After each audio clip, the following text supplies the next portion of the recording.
I just wanted to throw up a quick video. I've seen so many videos going up lately about exploits and glitches and all kinds of other stuff about ranking up, and it's all kind of silly.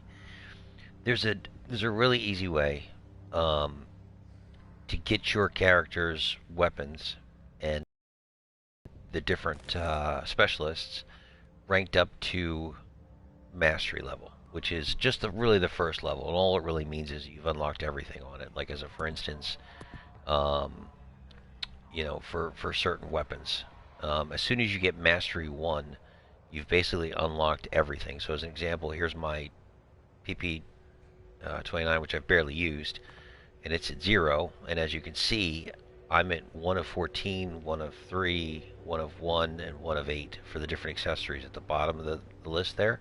Where if you were to look at something else, I've used the 8K24 a little bit more for prepping. I'm at 9 of 14, 3 of 6, 7 of 12, 6 of 8. Here's the thing, short version. You can get all these where actually as you go to like a DXR1, let me show you that everything's maxed. I've got all the sights, all the ammunition, all the underbarrels, all the barrels. What you can do is you can literally go into, and this has been talked about over and over again, but just to make it clear, you can go into the solo missions, and that is go into change game mode, go to breakthrough, go to solo and co-op, choose which map you're on. I always go to Kaleidoscope because it plays so well. It's so easy. Everything's so concentrated on that map. So I click on that one, and then that's where I would start at. And run in, and basically whatever I'm trying to rank up, you rank up. Now the deal is this though, again, with any weapon that you're trying to rank up, you're only going to be able to take it to a certain mastery level. So basically you're only going to be able to use it until everything is unlocked. Once everything is unlocked, you no longer are going to grab, if you look at your player card and you look at your weapons, you're no longer going to grab any additional tiers. And normally I believe it's right there at about 350 kills. Most of these you'll notice are at about 350 kills.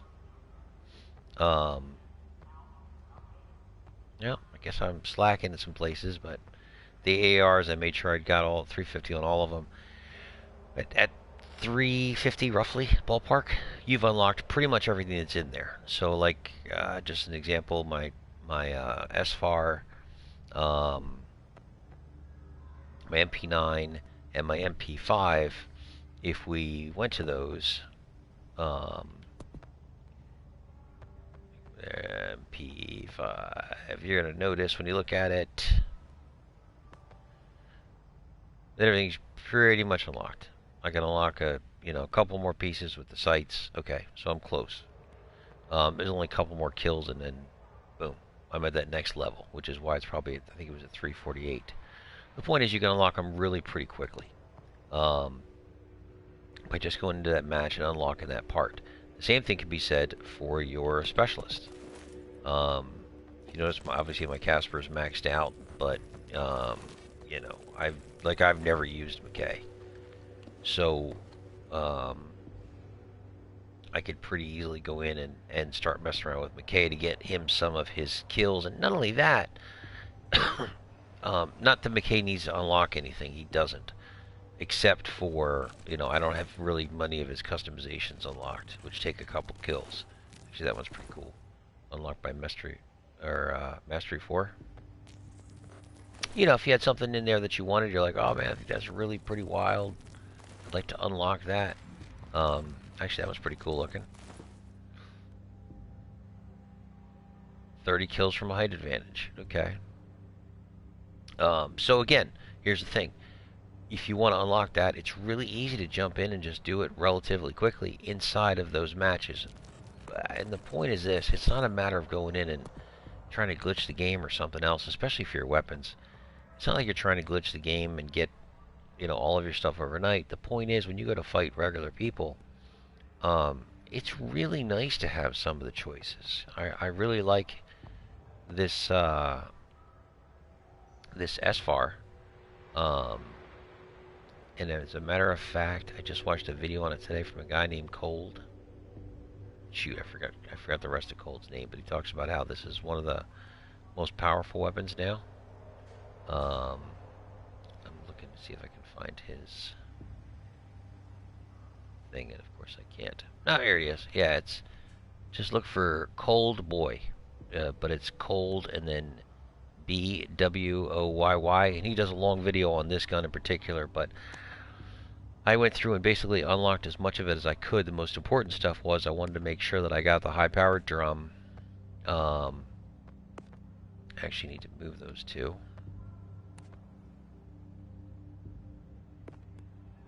There we go. Now that's in that place. Good. I wanted to make sure that I had the high-powered drum. I wanted to make sure that I had the long barrel on it, so that everything was as pretty much ready to go. So when I decide to use an AR, I've got it ready. It's ready to rock and roll. It doesn't take you long to do it. 350 kills when you play in a regular match is really not anything major. You're not going to get as many XP points overall. If you go into a long match, I've gone into some really long matches when you used to be able to get up on top of the roof and get like 30,000 XP, but truth, you're going to get about the same XP you're going to get from going into a regular match and playing against regular people. If you just play the objectives, you get a lot of points because you're getting ribbons and things that you won't normally see when you're playing against the AI. You'll hit a point where you get maxed out on it. So anyway, short version is jump into, which I've said probably 4 times now. Yeah, I'm repeating it. Jump in here just to get all your attachments. That's all. Get all your attachments for the different weapons. Not to mention the fact you can't go into. Let's say you decided right now, Bear, I'm going to jump in with you. Let's go play Conquest. Okay, no problem. You've never picked up the game before though, so all you have is the M5. So you jump in, but you don't even know how the thing fires. If you pull off the first couple of rounds, you're like, man, this thing's got crazy recoil, or it feels weird, or it didn't kill him, or did something else. Well, you know, maybe if you went through and you put on the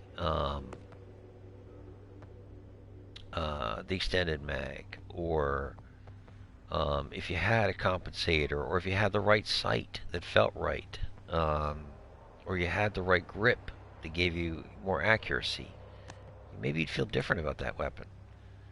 Going in and playing against a computer allows you to go in and get that weapon completely maxed out, so you understand how it plays and how it feels, and then you can say, you know what, alright, I tried that one, let me try this submachine gun now.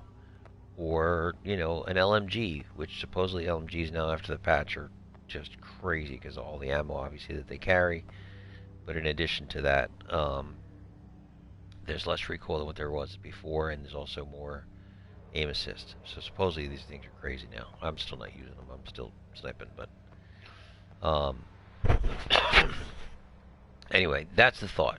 Go in and give it a shot first, but just so you know, you're going to hit a spot. Once you get all of the accessories for that weapon, you're done, dude.